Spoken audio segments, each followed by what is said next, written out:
of sinewy muscle lined with grasping suckers reach out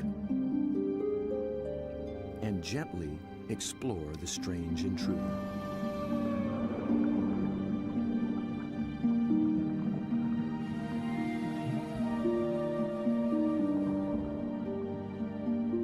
A giant can reach 20 feet from arm-tip to arm-tip and weigh in at 200 pounds.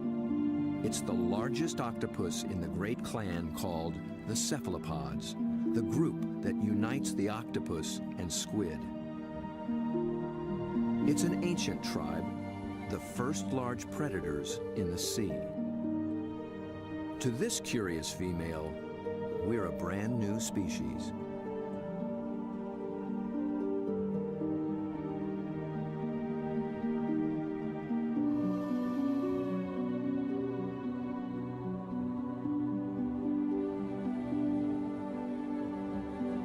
Cephalopod means head-footed, a good beginning in deciphering the octopus's amazing design.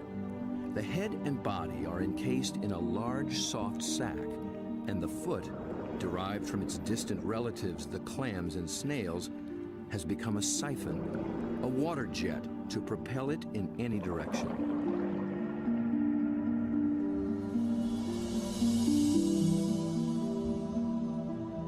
A long time ago, its ancestors were a shell, but the octopus has given that up.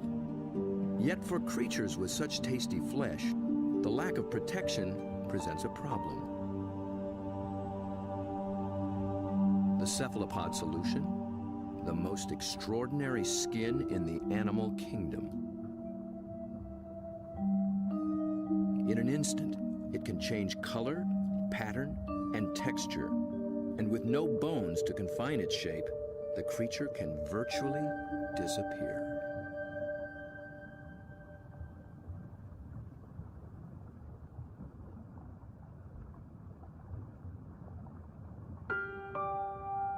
Another female lies sequestered in her den, tending to her brood of eggs. She lays up to 100,000 just once in her life. When they hatch, she will die. These clever, curious creatures won't live long at all. Their entire lifespan is no more than 3 or 4 years.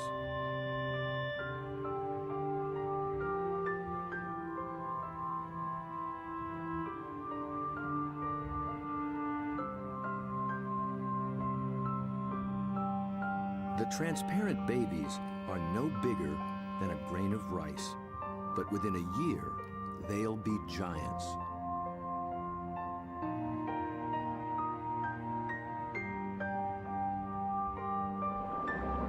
While the lives of these complex beings are all too brief, their line reaches back 500 million years, long before sharks began swimming the seas. This would be a great spot right in here. Peter Ward has spent 35 years delving into cephalopod family secrets. He's brought Bob to a special outcropping of rocks. They were once well submerged in a much warmer sea and still hold a record of that long ago time. Fossils are found in these rocks, fossils of relatives of the octopus, actually. They're called ammonites. And how old are they? 80 million years in age. 80 million years. That's true. That is old. Back in those days, cephalopods made beautiful curved shells. If you dig long enough and hard enough, you can find some beautiful stuff. This is an ammonite. It's a fossil that is actually the direct ancestor of octopus. So this is an ancient cephalopod. It's related to the chambered nautilus, so the tentacles sat here and swam about. A shell is a mobile home and a defense against predators, but it's so cumbersome it makes swimming difficult. Of the almost 1,000 kinds of cephalopods alive today, only the nautilus still wears one. It's a living fossil, puffing along the reefs of the Indo-Pacific as though nothing has ever changed.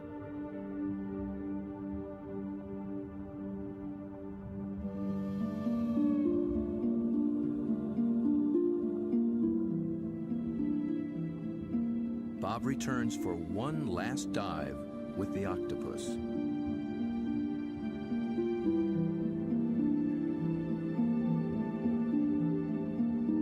I couldn't resist bringing her a treat.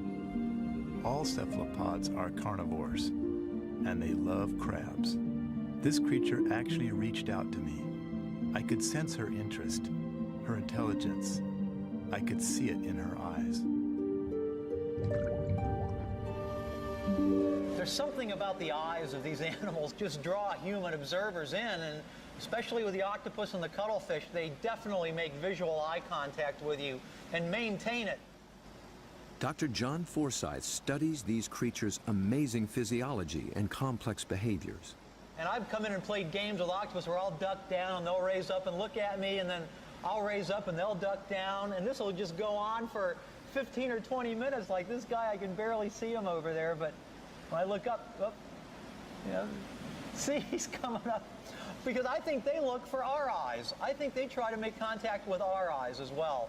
And I think that's what draws us into watching these animals. Whereas a fish, sometimes I look at a fish and I'm not sure where it's looking. They just have these blank, cold stares. But with a cephalopod, it's really never like that. At the National Resource Center for Cephalopods in Galveston, Texas, John maintains quite a collection. There are several kinds of octopuses, a school of small squid, and another relative, the cuttlefish. For John, the eyes of a cephalopod are not just the windows to its soul. They tell you a lot about how the animal lives. The octopus has a rectangular pupil that captures light reflected off the sea floor. Squid's large round eyes are adapted to seeing darting prey in the twilight of the open ocean. Cuttlefish dwell in both worlds, and their complex eyes can actually change shape to accommodate their travels.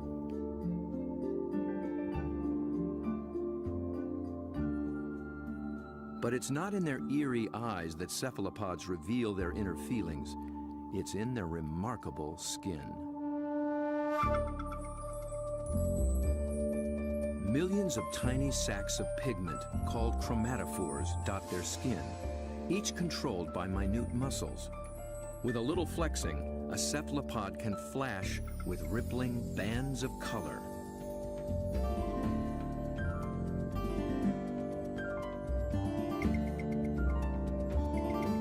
Any sort of excitement, danger, desire, aggression, passion, and their skin lights up.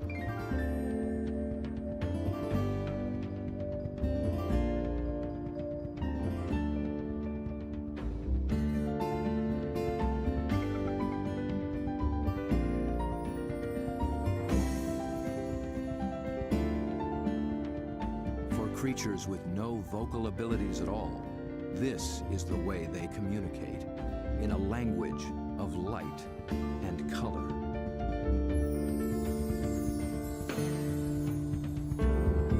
And like an octopus, a cuttlefish can transform its texture, matching its surroundings, hiding in plain sight. Given their camouflage capabilities, it's no wonder we're still learning just how many kinds there are.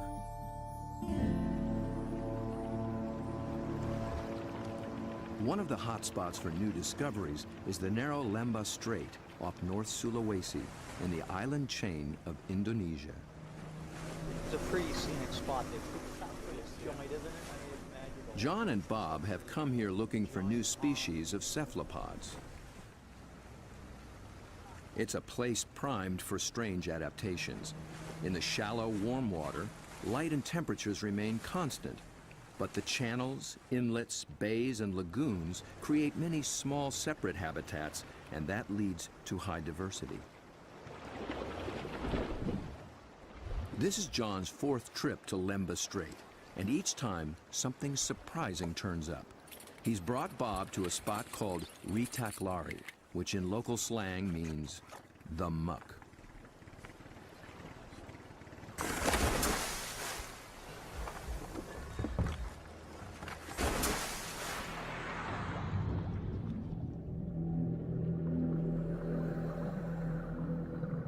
At first glance, it's a vast, flat disappointment.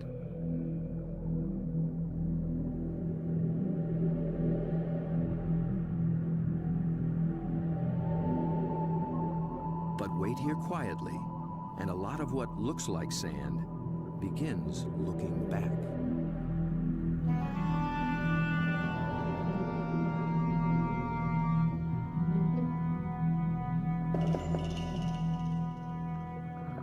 From the still of the muck to the roaring straits, a lot of effort goes into not standing out. Drifting reeds are actually floating razorfish. And the end of a few branches turn into ornate ghost pipefish.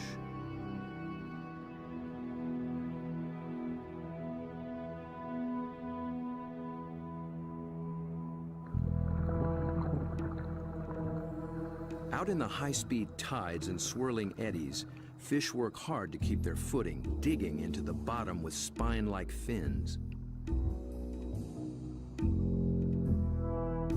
But even creeping along on the seafloor, you still have to make a living.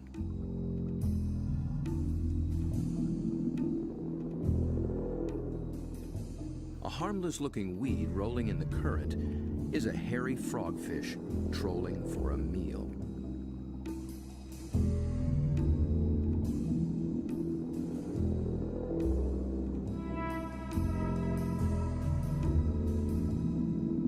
It comes equipped with its own strange lure.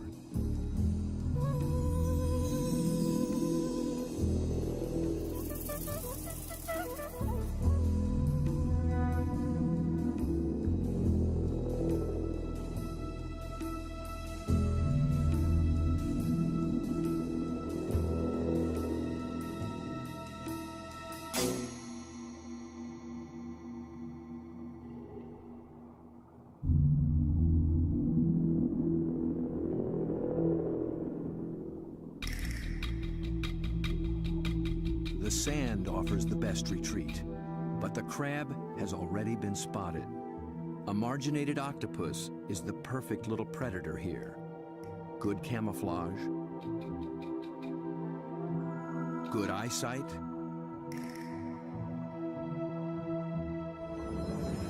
good grip.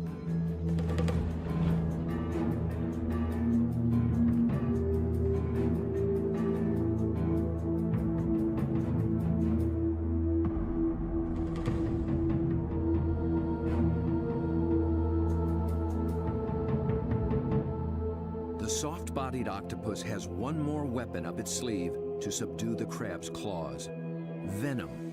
It finds a chink in the crab's armor, injects a neurotoxin, and the struggle is over.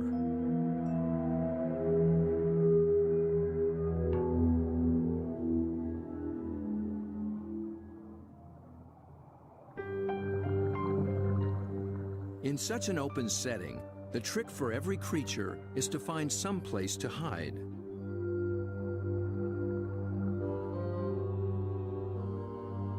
An octopus fits in just about anywhere, and John finds one tucked into a piece of discarded pipe. Perhaps there is something in cephalopod memory that recalls having a shell. Bob and John find this little octopus ambling along with a dark brown bottle tucked under his arms. The bottle turned out to be his home, and he took it with him everywhere. So I thought I'd offer him a new fancy place and see if he's interested in trading spaces.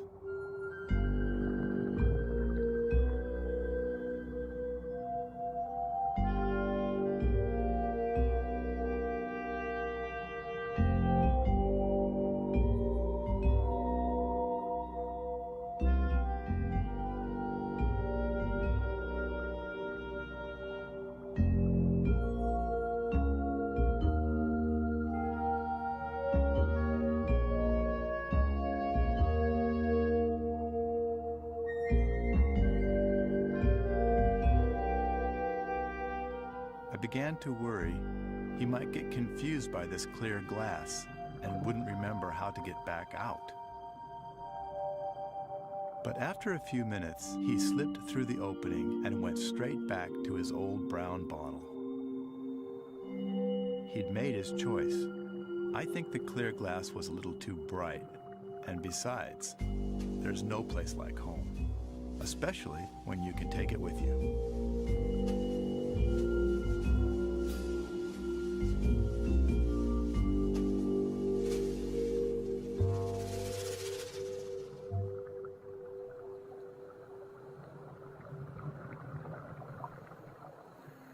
In the husks of old coconut shells, they find the pearl-like eggs of one of John's favorite creatures.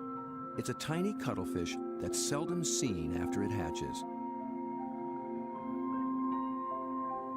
It remains so small and well camouflaged that it takes great practice to find it.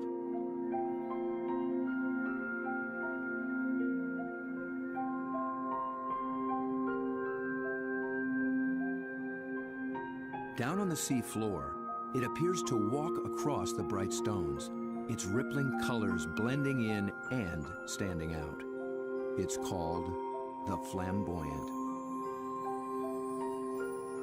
The flamboyant cuttlefish is really in a class by itself, even among cephalopods in a lot of ways. First of all, the vibrant, dynamic, bright colors, the brilliant yellows, the magentas, the pinks and browns.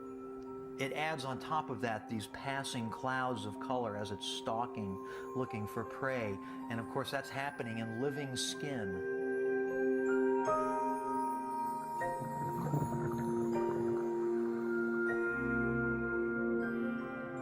A lot of these animals are surprisingly bold. The flamboyant actually seems to like being under the lights. It begins hunting as soon as we start filming.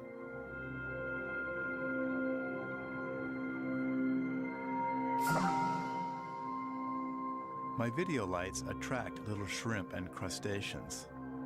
Perhaps the cuttlefish can even see better in the lights as well.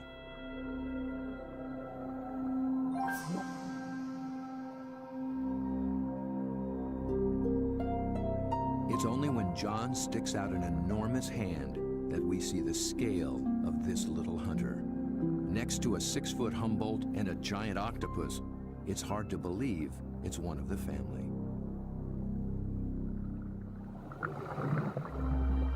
Not far away, a small octopus has been eyeing the scene. John reaches out for a better look. Every time I touch one of these animals, I'm not gripping it or holding it. My intention is never to frighten the animal in any way. However, I am trying to keep it close to where I can get a good look, but at the same time, the animal knows at any moment it can get away if it wants to.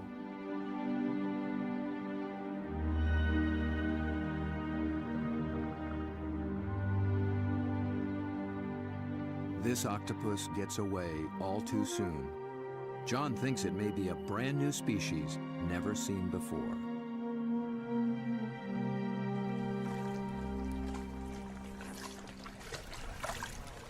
I don't know, Bob. I'm not sure what that is, but it could be a new one. I think it could be a new species. I wasn't expecting to see that. It's not something you've seen before, huh? No, I'm not sure what that would be. It's a cool little critter. Oh, wild.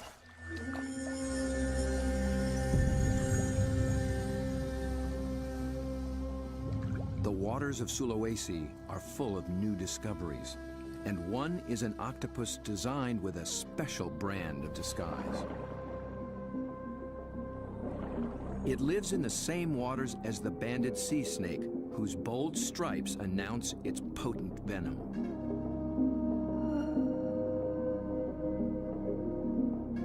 These are banded arms that can make the same impression. When disturbed, the octopus flashes and intensifies the stripes, becoming a sea serpent, coiled and deadly.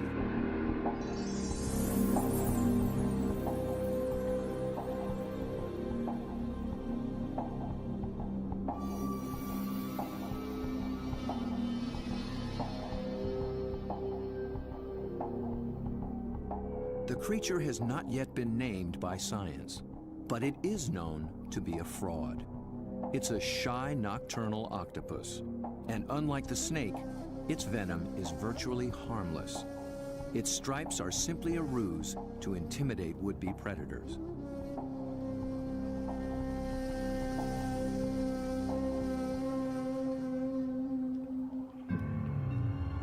The real killer is a delicate, jewel-toned creature, the blue-ringed octopus.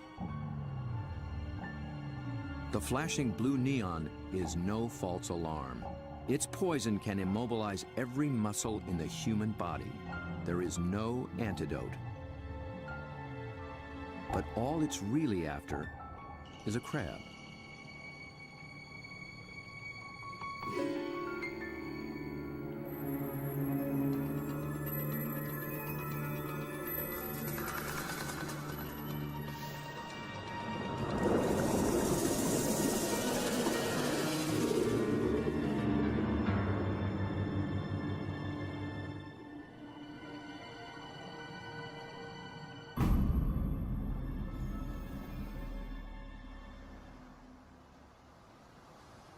The blue-ringed is notorious along the coast of Australia, but it's one of Dr. Mark Norman's favorites.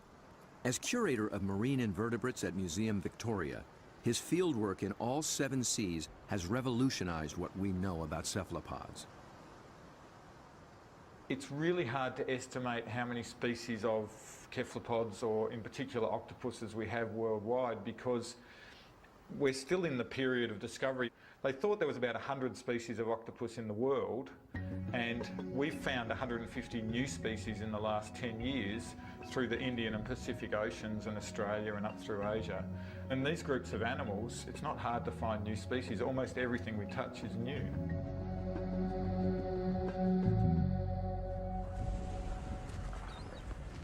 Bob wants to get close to the blue ring in the wild. So Mark, this is a shortcut to the beach? Yep, it's a great place to collect crabs. Through the graveyard, eh? Yep. So are these the bodies of the people who have been bitten by blue ring octopus? No, very few people have died from blue ring bites. He's more likely to have died choking to death on his calamari meal at the local pub. So this is where the crabs live? Yep, they hide up here at low tide under the rocks. As the guide to the blue ring, Mark starts Bob off with their prey. Lots of little crabs. Yeah. You need a nice juicy one. There you go. Good claws on that. That'll take your arm off. It's an ironback crab. You can appreciate why the octopus has to get rid of the crab's claws as quick as possible. Knock them out. When the octopus bites them, it actually goes for those soft gaps in the junctions, like the elbows where the arm is a bit thinner, or else they bite them right on the eyeball, and the poison goes straight down the eyeball and into the brain. So they end up paralysing the animal instantly and putting these claws out of action.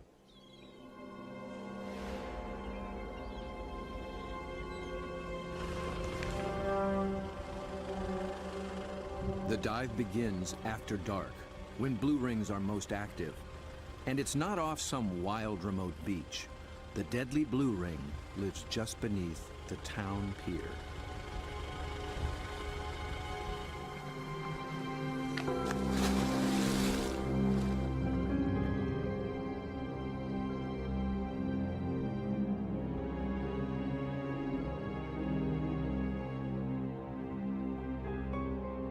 Blue ring octopus are an extremely venomous animal, and if I was to be bitten, I would probably be dead within 3 minutes. Your body would start stiffening up and you'd lose the capacity to breathe, you'd lose the capacity to wave or walk or run away, you'd run out of oxygen and you'd suffocate. But these little animals are really shy, really secretive, and the last thing they want to do is attack humans. They don't eat humans, they don't drag people out of their cars and drag them down the beach. They just feed on crabs. But tonight, not even a crab could catch its attention. This is a male, and he's just found a female. 2 wild blue rings are preparing to mate.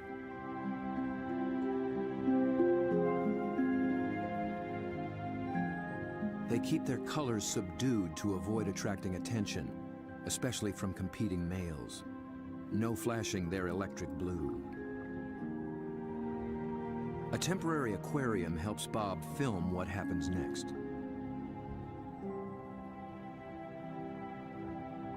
After a few minutes of courtship, the male gently slips a special arm into the female's gill slit.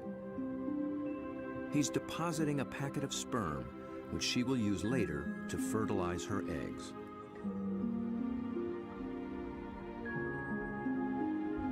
It's the end of their relationship, and most likely the end of his brief life. That was all he needed to accomplish. Just beneath the very same pier is another cephalopod almost never seen in shallow water. New research finds that they too pack a poisonous punch. But their bright little stripes have earned them a harmless nickname, the pajama squid. I think these cephalopods are the closest to the cartoon characters. Their little black and white suits and their little frilly lashes behind their eyes and the yellow on the top of the eyes, they're just straight out of a comic book.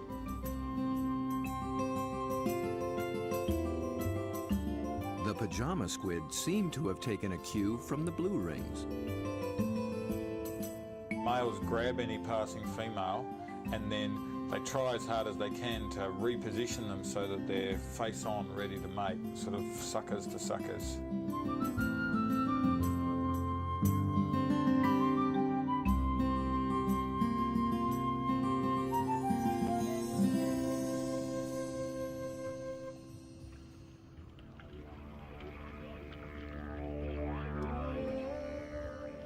The mating season is also picking up off Australia's southwestern coast. In one small bay, giant cuttlefish have begun to assemble. They leave deep water and enter the shallows once a year for 3 to 4 weeks.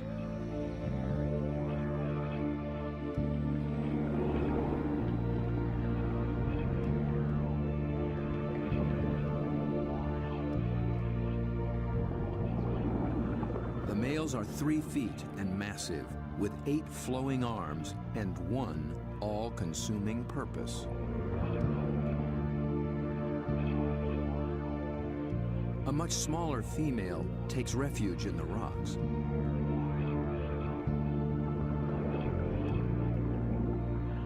The males waste no time taking on their rivals. They flash and ripple with aggression. Their control is so subtle that they can isolate and flex just the flank facing the opposing male. The other flank communicates a solid, dependable side to any nearby female.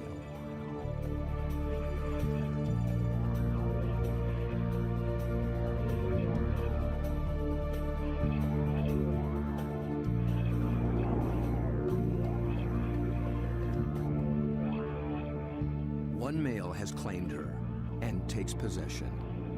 He'll guard her now, keeping her beneath him until she is ready to lay her eggs.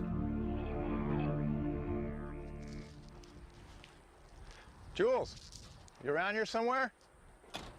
Bob is heading for this far-flung coast, but before diving with these giants, he needs to brush up on the subtleties of cuttlefish communication. This is a crazy place to meet a scientist. Julian Finn is a leading expert on the intense social dynamics of the cuttlefish. He comes to this junkyard to scrounge up special equipment for an interesting experiment. Hey, Jules. Over here, Bob. Oh, okay. Oh, there you go. Yeah, it's You into old cars? Oh yeah, I love them. I've got a number of old cars and plenty of treasures in this place. Cuttlefish speak a visual language, and Julian wants in on the conversation. Cars, but also got a few ideas about making something to use on these cuttlefish in Whyalla, trying to get a bit of a different shot. So Looks like junk to me. Meanwhile, the cuttlefish continue to gather.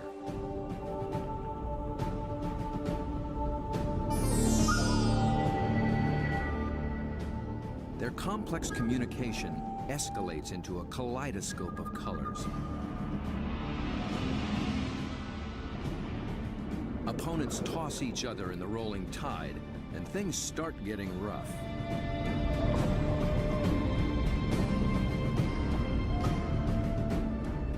The violence can rip up their all-important skin, sabotaging a male's chance to impress and intimidate. And someone's nursing a torn-off tentacle.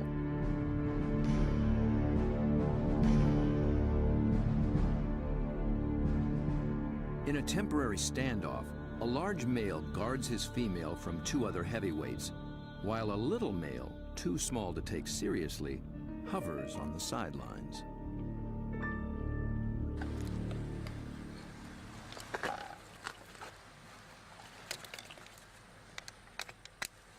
The two males on shore get set to join the fray. Well, here you go, Jules. I just wanted you to know that my camera's bigger than yours.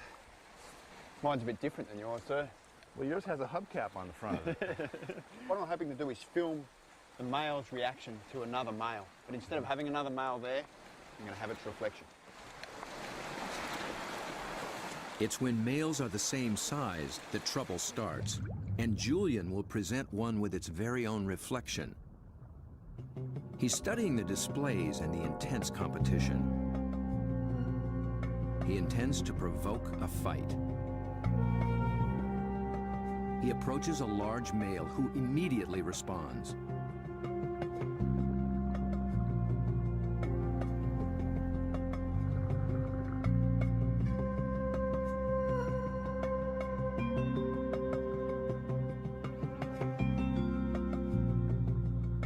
The cuttlefish becomes increasingly absorbed with his own image, but instead of a conflict, the story takes a surprising turn.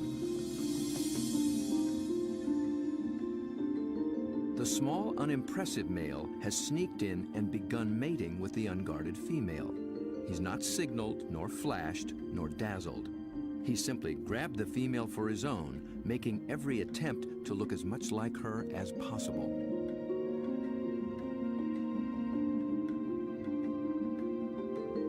The aggressive male makes no headway with the mirror and finally moves off to resume his duties.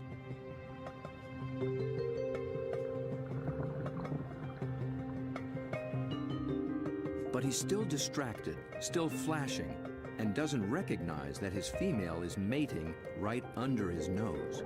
The little male looks so like another female, he doesn't see the threat.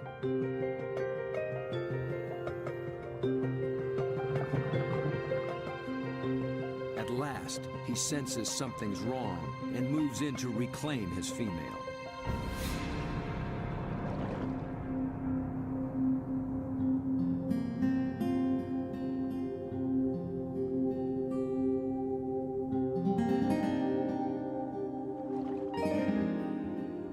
To re-establish their relationship, he presents her with the gift of a crab.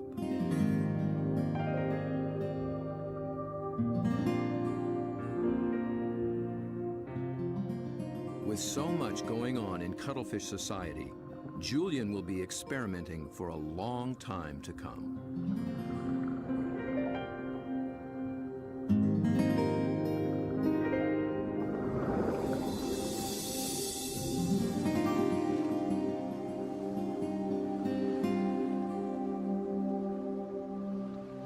Julian's attempt to interact with the cuttlefish and crack their code has given Bob a daring but dangerous idea.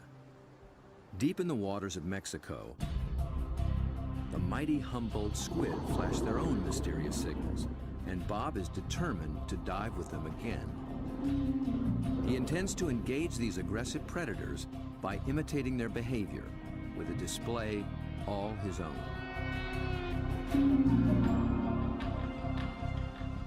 Mark Norman and Julian Finn think he's close to crazy.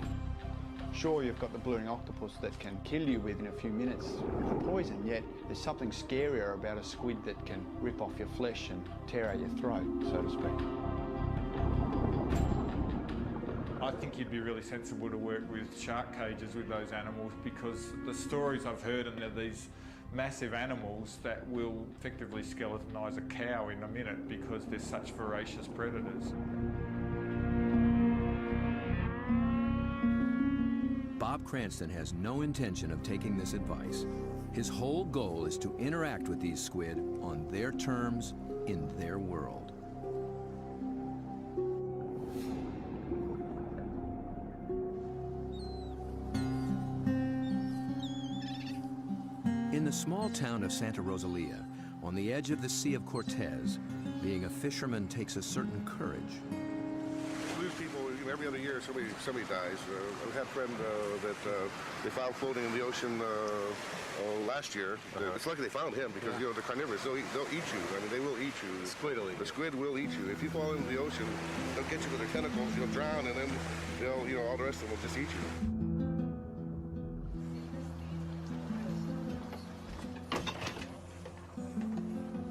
Despite their dread, these fishermen face the Humboldt on a nightly basis. Bob will need their help if he hopes to find when and where the squid are rising.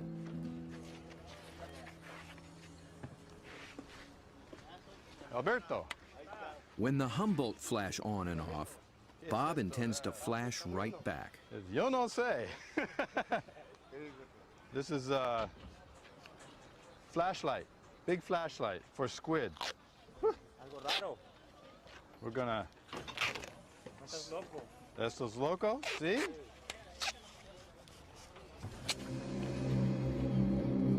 Bob knows perhaps better than anyone just what Humboldt are capable of.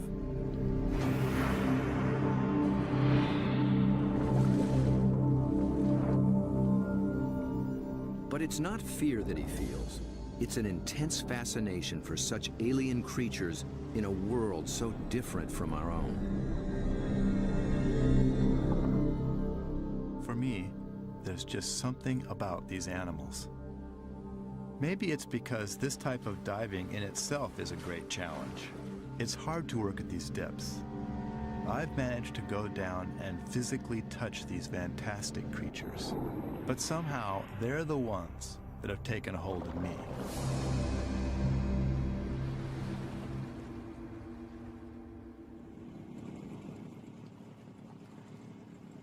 He's 12 miles from shore.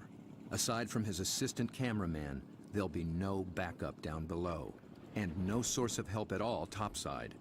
There's not so much as a radio on this little boat. These are small boats. It's a big ocean. There's a language barrier between me and the fishermen who think I'm crazy to dive in the water anyway. If I disappear and drift away from this boat, the fishermen will just think the squid ate me and they won't even bother coming to look for me.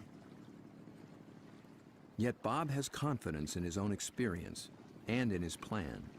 I've made up this light tube and filled it with strobe lights. The idea is that the Humboldt squid flash for communications. They flash at each other, they flash at the divers, and so I hope to elicit some kind of a reaction from these animals with this light tube.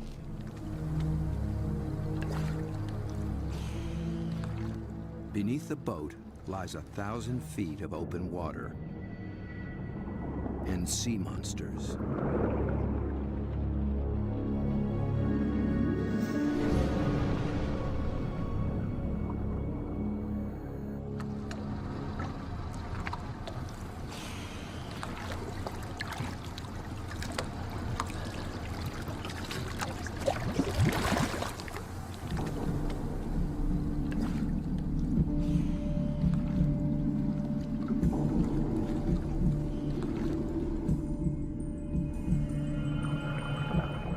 Descends, his homemade lightsaber a beacon in the utter darkness.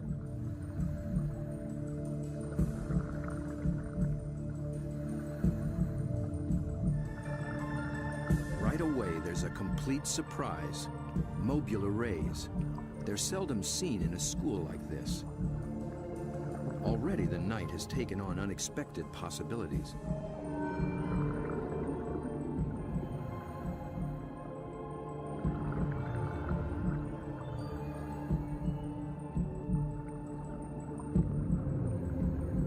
With his depth gauge reading 150 feet, Bob figures he's in squid waters. He powers up.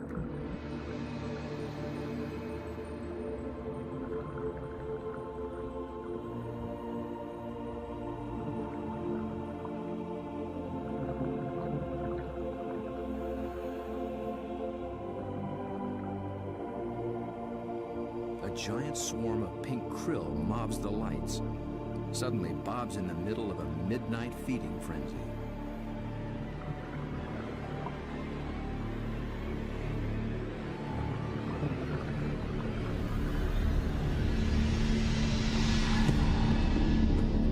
Then, rocketing up from below, Humboldt squid.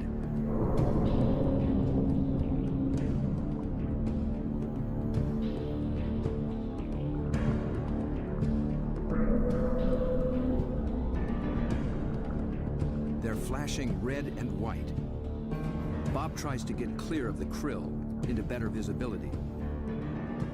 And he's caught the squid's attention.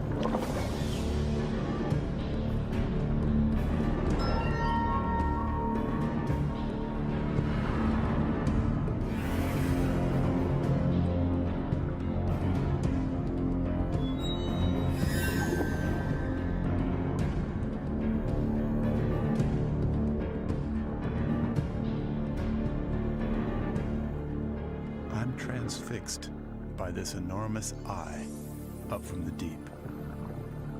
I can sense this creature thinking, but I can't imagine what.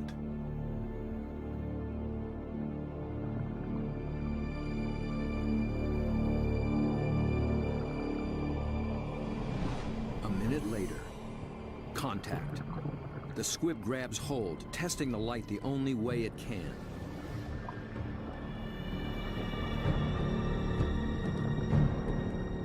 The feel of hard plastic must come as a surprise, and it circles me as though curious. Then, it comes back for more. This time, the aggression is gone. It just seems interested. Amazing.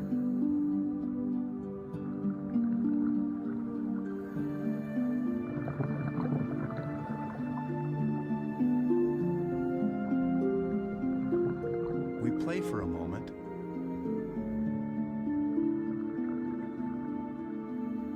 Then suddenly, it's over.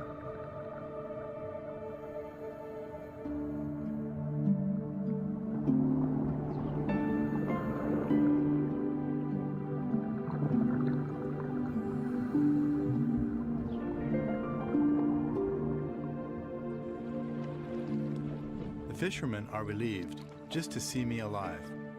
But I climb back in the boat, knowing something remarkable has just happened. I danced with the devil down in the deep, and I'm already thinking about the next dive.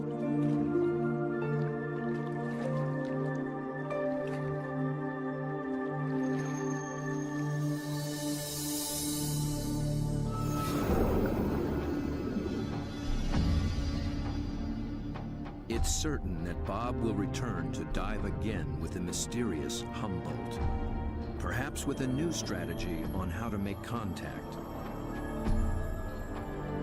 He's just at the beginning of this extraordinary quest.